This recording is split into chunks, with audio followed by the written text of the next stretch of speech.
সম্মানিত দর্শক শ্রোতা, দেশ এবং দেশের বাইরে থেকে যারা এই ভিডিওটি দেখছেন এবং শুনছেন, সবাইকে জানাই আন্তরিক প্রীতি ও শুভেচ্ছা।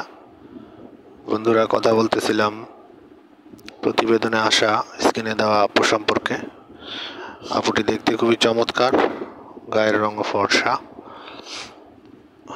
ওনার পারিপার্শ্বিক অবস্থা হচ্ছে উনি বর্তমানে ওনার খালার বাসায় থাকে। ওনার বাবা মা মারা গেছে, ছোট একটা ভাই আছে, মাদ্রাসায় পড়ে। উনি বর্তমানে একটি হাসপাতালে চাকরি করে নার্স হিসেবে। ওইখান থেকে যা পায় ছোট পায় নিয়ে খালার বাসায় খরচ দিয়ে চলে।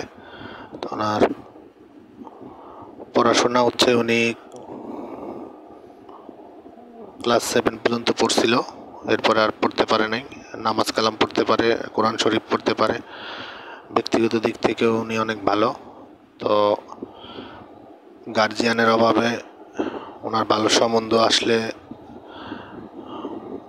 ওনার বিয়ে শাদী হচ্ছে না।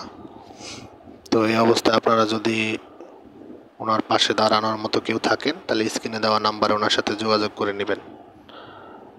আর এই ধরনের আরও ভালো ভালো ভিডিও পেতে চাইলে আমাদের চ্যানেলের সাথে থাকুন। লাইক, কমেন্ট, শেয়ার করতে ভুলবেন না, সাবস্ক্রাইব করতে ভুলবেন না, এবং ভিডিওটি সব জায়গায়, ইউটিউব, ফেসবুক, সব জায়গায় ছড়িয়ে দিন। সবাইকে ভালোবাসা জানিয়ে এই মুহূর্তে আমি বিদায় নিচ্ছি। আসসালামু আলাইকুম।